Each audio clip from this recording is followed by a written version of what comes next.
প্রশ্ন জ্ঞানের চাবি, প্রশ্ন জ্ঞানের চাবি, প্রশ্ন জ্ঞানের চাবি। আলহামদুলিল্লাহি রাব্বিল আলামিন ওয়াসসালাতু ওয়াসসালামু আলা সাইয়্যিদিল মুরসালিন, আম্মা বা'দ, ফাআউযু বিল্লাহি মিনাশ শাইতানির রাজীম। বিসমিল্লাহির রহমানির রহিম। আসসালাতু ওয়াসসালামু আলাইকা ইয়া রাসূলুল্লাহ ওয়া আলা আলিকা ওয়া আসহাবিকা ইয়া হাবিবাল্লাহ। আসসালাতু ওয়াসসালামু আলাইকা ইয়া নবিয়াল্লাহ ওয়া আলা আলিকা ওয়া আসহাবিকা ইয়া নূরাল্লাহ। দূরের ও কাছের, দেশের ও প্রবাসের ইসলামী ভাইয়েরা এবং মাদানী চ্যানেলের দর্শকবৃন্দ, অনুষ্ঠান প্রশ্ন জ্ঞানের চাবি, এই অনুষ্ঠান নিয়ে আবারও একবার আপনাদের মাঝে উপস্থিত হয়েছি। আসুন ভালো ভালো নিয়ত সহকারে আমরা দেখার প্রস্তুতি নিই। নবী পাক সাল্লাল্লাহু তাআলা আলাইহি ওয়াসাল্লাম ইরশাদ করেন, যে ব্যক্তি আমার প্রতি সকালে 10 বার, সন্ধ্যায় 10 বার দুরুদে পাক পড়ে, সে ব্যক্তি কিয়ামতের দিন আমার সুপারিশ নসিব হবে। সাল্লু আলাল হাবিব সাল্লাল্লাহু তাআলা আলা মুহাম্মদ সাল্লাল্লাহু আলাইহি ওয়াসাল্লাম। মাদানী চ্যানেলের দর্শকবৃন্দ, প্রশ্ন জ্ঞানের চাবি এই অনুষ্ঠান আপনাদের কলের মাধ্যমে, আপনাদের প্রশ্নের মাধ্যমে সাজানো হয়েছে। আলহামদুলিল্লাহি আজ্জা ওয়াজাল। পূর্বের ন্যায় আজকেও মুফতি শফিক আত্তারি মাদানী দামাত বরকাতুল আলিয়া আমাদের সাথে রয়েছেন। বিভিন্ন প্রশ্নের উত্তর তিনি প্রদান করবেন। এই পর্যন্ত যারা আমাদেরকে প্রশ্ন করেছেন তাদের প্রশ্ন নিব এবং মুফতি সাহেব থেকে উত্তর নেবার চেষ্টা করব। যারা এই অনুষ্ঠান দেখার প্রস্তুতি নিয়েছেন, অনুরোধ করব কলম ডায়েরি নিয়ে বসে যান। ইলমে দ্বীনের অসংখ্য বিষয়ভিত্তিক আপনারা লেখার চেষ্টা করুন। আশা রাখি এই অনুষ্ঠানের মাধ্যমে শরীয়তের বিভিন্ন বিধিবিধান জানার আমরা সৌভাগ্য অর্জন করব। টিভি স্ক্রিনে নাম্বার দেখানো হচ্ছে, অবশ্যই আপনারা আমাদেরকে কল করুন। কল করে নিজের শরীয়তের যে কোনো বিষয়ভিত্তিক আপনি প্রশ্ন রেকর্ড করিয়ে দিতে পারেন। ইনশাআল্লাহুল করিম পরবর্তী পর্বে আমরা আপনাদের আসা প্রশ্ন অনুষ্ঠানে শামিল করব। ইসলামী বোনেরা ফোন কল করবেন না, তবে SMS-এর মাধ্যমে এবং ফেসবুক, ইউটিউবের মাধ্যমে যারা দেখছেন তারা কমেন্টসের মাধ্যমে শরীয়তের যে কোনো বিধান জানার জন্য আপনারা আমাদেরকে কমেন্টস করতে পারেন। ইনশাআল্লাহ সময়ে সময়ে আমরা আপনাদের আসা SMS এবং কমেন্টসের প্রশ্নের উত্তর প্রদান করব। মাশাআল্লাহ, মুফতি শফিক আত্তারি মাদানী দামাত বরকাতুল আলিয়া আমাদের সাথে রয়েছেন। মুফতি সাহেবের কাছে যাব, তবে এর পূর্বে আসুন কোথায় থেকে কোন ইসলামী ভাই শরীয়তের কোন বিধান জানার জন্য আমাদেরকে প্রশ্ন করেছেন, আসুন তাদের প্রশ্ন আমরা শুনি। যে প্রশ্ন চালিয়ে দিন। আসসালামু আলাইকুম ওয়া রাহমাতুল্লাহি ওয়া বারাকাতুহু। ওয়া আলাইকুম আসসালাম ওয়া রাহমাতুল্লাহি ওয়া বারাকাতুহু। আমার নাম মোহাম্মদ আসিফ আত্তারি। হুজুর, আপনার কাছে আমার একটি আরজ বা একটি প্রশ্ন। অন্যের গাছের ফল বা রাস্তায় পড়ে থাকা ফল কি খাওয়া যাবে? যদি এই উত্তরটি আপনি জানিয়ে দিতেন আমার কাছে খুব মেহেরবানি হতো। জি মুফতি সাহেব, কী বলবেন এই বিষয়ে? অত্যন্ত চমৎকার একটি প্রশ্ন তিনি করেছেন। অনেক সময় দেখা যায় ফল বা অন্যান্য কোনো কিছু জিনিস পড়ে রয়েছে, আমরা কুড়িয়ে খেয়ে নিলাম, বা অন্যের গাছ বা সরকারি গাছ, সেই গাছে ফল ধরেছে, অনেকে ঢিল মেরে সে ফলটা পেড়ে খেতে শুরু করে দেয়, অনেকে বাজারে গিয়ে বিক্রি করে। তো শরীয়তের কি বিধান এই সম্পর্কে বিস্তারিত বলুন। রোডের উপরে সাধারণত যে গাছগুলো লাগানো থাকে, তো এতে অধিকতর সেই গাছগুলোই থাকে যেগুলো সরকারের পক্ষ থেকে লাগানো হয়ে থাকে। সরকারের পক্ষ থেকে যে ফলবান গাছ লাগানো হয়েছে, তো এগুলোর ফল এগুলো কারা খাবেন কিংবা এগুলো কার মালিকানায়? দেখুন, সরকার যদি এমন কোনো জায়গায় গাছ লাগান যেখানে মানুষ থামার, বিশ্রাম নেওয়ারও কোনো সুযোগ থাকে, যেমন ফলবান গাছ লাগিয়েছেন, আশেপাশে বেরি দেওয়া হয়েছে যে কারো নামার অনুমতি নেই, তো সেই ক্ষেত্রে সাধারণ মানুষ সেখানে নামবে না।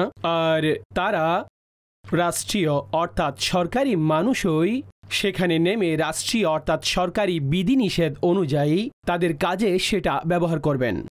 আচ্ছা, যেখানে সম্পর্ক রয়েছে যে ফলবান গাছ তো লাগানো হয়েছে কিন্তু থামার সুযোগ নেই, মূলত এইখানে গাছ তো লাগানো হয়েছে কিন্তু তার ফল সবার জন্য মুবাহ হয়ে থাকে। যে কেউ গাছের ক্ষতি করা ছাড়াই তার ফল নামিয়ে নেয়, অথবা পরে গেছে সে তুলে নিয়েছে, তো সেটা খেতে পারবেন। তো যেটা পরে ছিল সেটা তুলে নিয়ে সে খেয়ে নিল, তো ঠিক আছে, তার জন্য নিষেধ নেই। আচ্ছা, অনুরূপভাবে আরও লোক যারা গাছ লাগান, দাওয়াত ইসলামীও গাছ লাগান, এখন এই গাছ লাগানো বিভিন্ন বাগানের মধ্যে, অনুরূপভাবে রোডের মধ্যে, বিভিন্ন জায়গায় তো বৃক্ষরোপণ কর্মসূচি রয়েছে।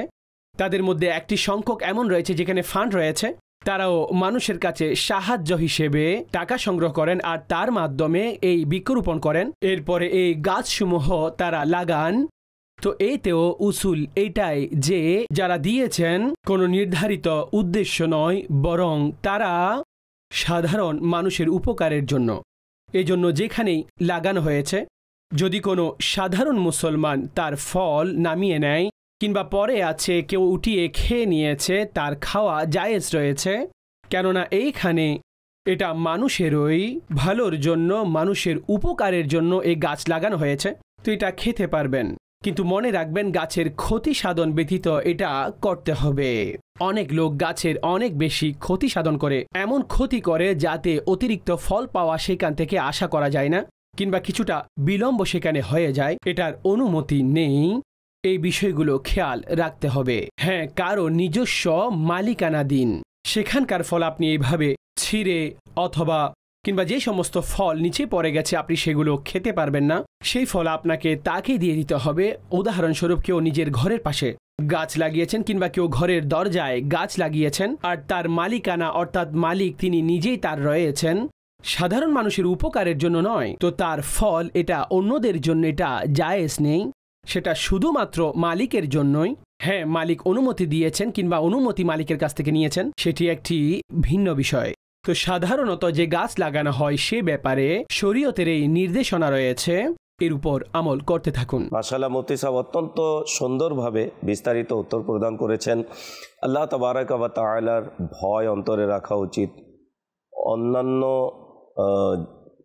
ফল বলেন বা যে কোনো বিষয় বলেন, কারো অনুমতি ছাড়া সেটি ব্যবহার করা, বক্ষণ করা, এটি শরীয়ত আমাদেরকে অনুমতি দেয়নি।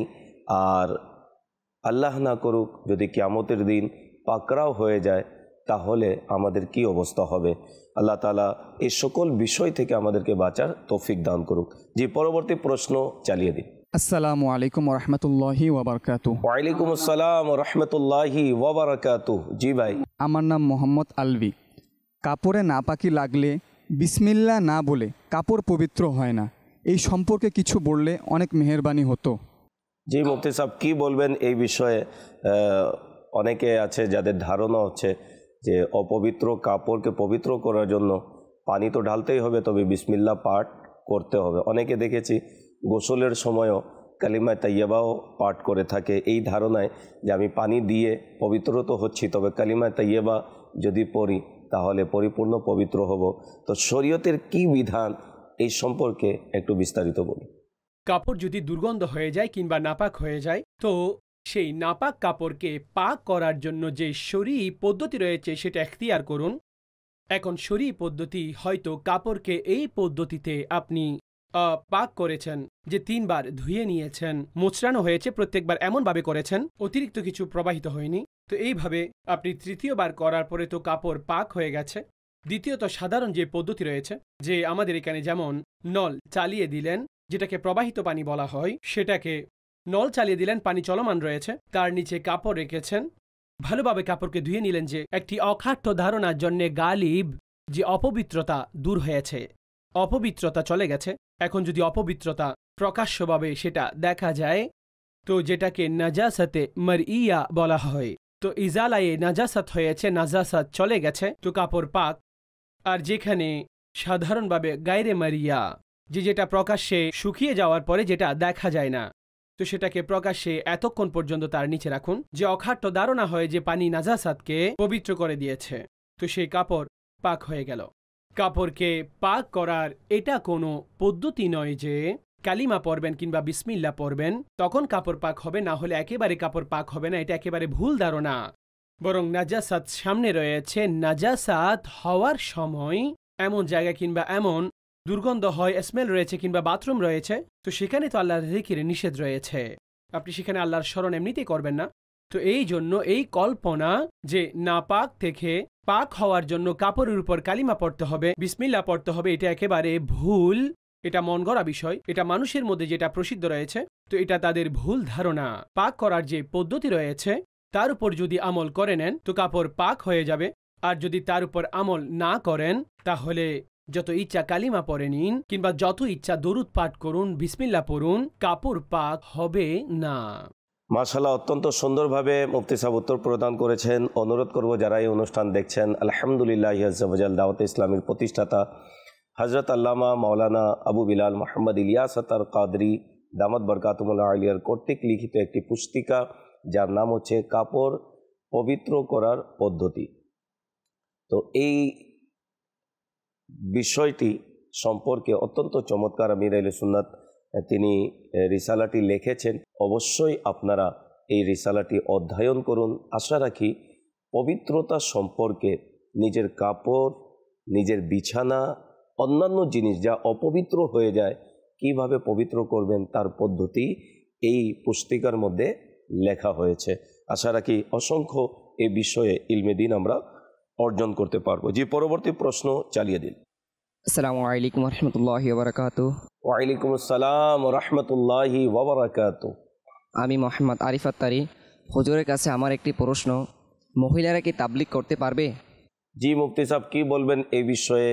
মহিলারা তারা কি তাবলিগ দিনী কাজে অংশ নিতে পারবে কিনা, নেকির দাওয়াত প্রচার প্রসার করতে পারবে কিনা, এই বিষয়ে শরীয়তের কি বিধান একটু বিস্তারিত বলুন। মহিলাদের তাবলিগ করা এটা একেবারে জায়েজ রয়েছে, যখন তিনি শরীয়তের নির্ধারিত সীমারেখা অনুযায়ী মহিলারা তবলিগের কাজ করবেন।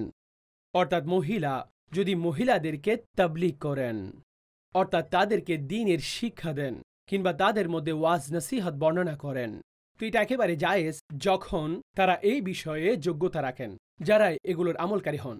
অর্থাৎ এটা মনে করা শুধুমাত্র পুরুষই তারা তাবলিগ করতে পারেন কিংবা বর্ণনা করতে পারেন কিংবা শিক্ষা দিতে পারেন, মহিলারা দিতে পারবেন না কিংবা দ্বীনি শিক্ষা দিতে পারেন না, তো এটা ভুল কথা। মহিলারাও দ্বীনি শিক্ষা প্রদান করতে পারবেন আর দেওয়াও উচিত। আম্মা আয়েশা সিদ্দিকা রাদিয়াল্লাহু তাআলা আনহা যে ওনার হাদিসে তাইয়্যিবা আমরা কি পড়ি না, কত সংখ্যক হাদিস আম্মা আয়েশা সিদ্দিকা রাদিয়াল্লাহু তাআলা আনহা ওনার ব্যাপারে। আচ্ছা, উনি ছাড়া আরো অনেক সাহাবা। তো মহিলা যদি তবলিগ করার জন্য কোনো এক জায়গা থেকে অপর জায়গায় যায়, তো এই ক্ষেত্রে তার মধ্যেও তাদের জন্য অনেক শরঈ আহকাম রয়েছে। যদি শরঈ সফর হয় তো মুহরিম ব্যতীত এই সফর করা তার জন্য জায়েজ নেই, যদিও বা তিনি নেকির কাজের জন্য যাচ্ছেন, কিন্তু ওনার সাথে মুহরিম থাকবে। বরং এক দিনের সফর হলেও একদিন কিংবা রাত, যেটাকে 30 কিলোমিটার বলা হয়, তো এটাও তার জন্য নিষেধ রয়েছে যে মুহরিম ব্যতীত তিনি সফর করবেন, এটা নিষেধ রয়েছে। তো এটাই হওয়া উচিত যে আপন শহর কিংবা মহল্লায় যেখানে ওনার আসা যাওয়ার ক্ষেত্রে কোনো ধরনের কোনো ফিতনা ফাসাদের সুযোগ না থাকে, কোনো এমন সংশয় না থাকে, তো একেবারে মহিলারাও তাবলীগের জন্য যেতে পারবেন, পর্দা সহকারে যাবেন। যে শরঈ আহকাম রয়েছে সেদিকে খেয়াল রেখে তিনি যাবেন, তো ইনশাআল্লাহ সওয়াবও পাবেন, আর তাবলীগ করাও ওনার জন্য জায়েজ, যথার্থ। মাশাআল্লাহ, অত্যন্ত সুন্দরভাবে মুফতি সাহেব উত্তর প্রদান করেছেন। ইসলামী বোনদেরকে বলবো দিনী কাজে আপনারা অংশগ্রহণ করুন। আলহামদুলিল্লাহ, দাওয়াতে ইসলামীর একটি বিভাগ রয়েছে ইসলামী বোনদের দিনী কাজ। ইসলামী বোনরা 8টি দিনী কাজের মাধ্যমে অন্যান্য মহিলাদের কাছে নেকির দাওয়াত পৌঁছিয়ে থাকে। ইসলামী বোনদের সাপ্তাহিক ইজতিমা হয়ে থাকে, যেখানে ইসলামী বোনরা যারা দাওয়াতে ইসলামীর মুআল্লিমা রয়েছে তারা তিলাওয়াতে কোরআনুল করিম, নাতে পাকে মুস্তাফা, কোরআন এবং হাদিসের আলোকে আত্মশুদ্ধিমূলক বয়ান, জিকিরুল্লাহ, দোয়া করে থাকে। অনুরোধ করব যারাই এই অনুষ্ঠান দেখছেন ইসলামী বোনদেরকে বলবো আপনার এলাকায় আপনি দাওয়াতে ইসলামীর জিম্মেদার ইসলামী বোনের সাথে যোগাযোগ করুন। কোথায় ইজতিমা হচ্ছে তারা সেই স্থান আপনাদেরকে বলে দিবে এবং সেখানে আপনারা ফিজিক্যালভাবে আপনারা ইসলামী বোনদের দিনী কাজে অংশগ্রহণ করতে পারবেন। বিশাল ইসলামী বোনদের দিনী কাজ রয়েছে আলহামদুলিল্লাহ। সাপ্তাহিক ইজতিমাও হয়ে থাকে, এলাকায় দাওরাও হয়ে থাকে ইসলামী বোনদের। বিভিন্ন ঘরের মধ্যে ফাইজানে সুন্নতে দরসও জারি থাকে। তো অনুরোধ করব যাদের আকিদা বিশুদ্ধ, যাদের আমল বিশুদ্ধ, যাদের প্রচার প্রসার হচ্ছে কোরআন এবং হাদিসের আলোকে, সেই সংগঠন দাওয়াতে ইসলামী বন্ধের দিনী কাজে অবশ্যই অংশগ্রহণ করুন। যে পরবর্তী প্রশ্ন চালিয়ে দিন। আসসালামু আলাইকুম ওয়া রাহমাতুল্লাহি ওয়া বারাকাতুহু। ওয়ালাইকুম আসসালাম ওয়া রাহমাতুল্লাহি ওয়া বারাকাতুহু। আমার নাম মোহাম্মদ মারুফ হাসান। হুজুর, আপনার কাছে একটা প্রশ্ন ছিল। হাঁটুর উপরে কাপড় থাকলে উজু শুদ্ধ হয় না, এই সম্পর্কে জানিয়ে দিলে ভালো হতো। জি মুফতি সাহেব, কি বলবেন এই বিষয়ে? হাঁটুর উপরে কাপড় উঠে গেলে অনেকে বলে অজু হয় না, অনেকে বলে অজু ভঙ্গ হয়ে যায়, অনেকে বলে অন্য কোনো কেউ যদি দৃষ্টিপাত করে তার অজু ভঙ্গ হয়ে যায়। তো সব মিলিয়ে শরীয়তের কি বিধান এই বিষয়ে একটু বিস্তারিত বলুন। হাঁটুর উপরে যদি কাপড় উঠে যায় তাহলে উজু যথার্থ হয়ে যাবে, অসুবিধা নেই। এটা মানুষের মধ্যে প্রসিদ্ধ যে নিজের কিংবা অন্য কারো সতর আপনি দেখে নিয়েছেন তো উজু ভেঙে যায়, এমনটা নয়। উজু ভাঙবে না, যদিও বা সতর অর্থাৎ যেটা গোপন করার জায়গা সেটা গোপন করে নিন। আর অন্য কারো সামনে হাঁটু প্রকাশ করা এটা জায়েজই নেই, কারণ হাঁটু এটা সতরের অংশ, এটা গোপন করার হুকুম রয়েছে। কিন্তু সতর খুলে যাওয়া কিংবা প্রকাশ হয়ে যাওয়া এতে উজু ভেঙে যায় না। এখন উজু রয়েছে তো রয়েছে, অনেক লোক তারা উজুরত অবস্থায় কাপড় চেঞ্জ করেন, তো মানুষ এটাও মনে করেন কাপড় যেহেতু পরিবর্তন হয়েছে আর অন্য কাপড় পরিধান করলে তাতে উজু ভেঙে যাবে। উজু ভাঙবে না, এই উজু সেভাবেই থেকে যাবে। উজুর যেটা ভেঙে যাওয়ার আমল আর ভেঙে যাওয়ার বিষয় রয়েছে তাতেই উজু ভেঙে যাবে, অন্য কোনো কারণে উজু ভাঙবে না। তো কাপড় খুলে ফেলার কারণে, কাপড় পরিবর্তনের কারণে এমন কোনো আমল পাওয়া না গেলে যাতে উজু ভেঙে যায়, এই ক্ষেত্রে উজু যথার্থ রয়েছে আর এতে নামাজ পড়তে পারবেন। কিন্তু শরীয়তের মাসালা সেটাই যে হাঁটু নিজের প্রকাশ করা অন্যের কাছে, অন্য কারো সামনে, তো এটা জায়েজ নেই, কিন্তু এতে উজু সর্বোপরি ভাঙবে না। আমাদের মধ্যে এমন অনেক লোক রয়েছে যারা গরমের মধ্যে শর্ট কাপড় পরার শৌখিনতা করেন, তো তারা নিজেদের হাঁটু প্রকাশ করার মাধ্যমে, আর এখন তো এমনও অনেক জায়গায় এমন রয়েছে যে লজ্জা শরম এমন নেই যে তাদের বাহিরে বের হচ্ছেন, মহল্লায় গলির মধ্যে বের হচ্ছেন, আর সেখানে লোকেদের মা বোন মহিলারা সেই পদ্মর অতিক্রম করছেন, তো তাদের অবশ্যই আল্লাহ এবং তার রাসূলের আহকামের উপর আমল করতে হবে আর এখান থেকে তওবা করতে হবে। নিজের সতর যেটা গোপন করার হুকুম রয়েছে তো সেটা গোপন করে রাখুন, মানুষের সামনে সেগুলো প্রকাশ করা জায়েজ নেই। মাশাআল্লাহ, অত্যন্ত সুন্দরভাবে মুফতি সাহেব উত্তর প্রদান করেছেন। অনুরোধ করব, অজুর পদ্ধতি সম্পর্কে আমির আহলে সুন্নাত দামাত বারকাতুহুল্লাহ আলিয়ার একটি পুস্তিকা রয়েছে অজুর পদ্ধতি, এবং নামাজের আহকাম নামক কিতাবের মধ্যে একটি অধ্যায় রয়েছে অজুর পদ্ধতি। সেই অজুর পদ্ধতি অধ্যায়ের মধ্যে আপনি বিস্তারিত অজুর মাসলা মাসাইল, অজু করার পদ্ধতি, কিভাবে অজু ভঙ্গ হয়ে যায়, কোন কোন কারণে অজু ভঙ্গ হয়ে থাকে, বিস্তারিত আলহামদুলিল্লাহ আজ্জা ওয়া জাল্লা আমির আহলে সুন্নাত এই নামাজের আহকামের মধ্যে অজুর পদ্ধতি অধ্যায়ের মধ্যে লিখেছেন। চমৎকার, ইনশাআল্লাহ স্টাডি করলে বুঝতে পারবেন যে অজু সম্পর্কে এত বিস্তারিত আলোচনা হয়তোবা আপনি অন্য কোনো কিতাবে এখনও পাননি। অনুরোধ করব, মাকতাবাতুল মদিনা থেকে আপনারা হাদিয়া স্বরূপ সংগ্রহ করুন এবং অধ্যয়ন করুন। মাদানী চ্যানেলের দর্শকবৃন্দ, আপনারা দেখছেন অনুষ্ঠান প্রশ্ন জ্ঞানের চাবি। সময় একেবারে কম রয়েছে, কয়েকটি প্রশ্ন নিব। তবে যারাই এই অনুষ্ঠান দেখছেন, টিভি স্ক্রিনে নাম্বার দেখানো হচ্ছে, অবশ্যই আপনারা আমাদেরকে কল করে নিজের প্রশ্ন রেকর্ড করিয়ে দিন। শরীয়তের যে কোনো বিধান জানার জন্য প্রশ্ন করুন। আলহামদুলিল্লাহ দারুল ইফতা আহলে সুন্নাতের মুফতিয়ানে কেরাম আমাদেরকে উত্তর প্রদান করে থাকে। ইনশাআল্লাহ তাদের মাধ্যমে শরীয়তের অনেক বিধিবিধান আমরা শেখার সৌভাগ্য অর্জন করে থাকি।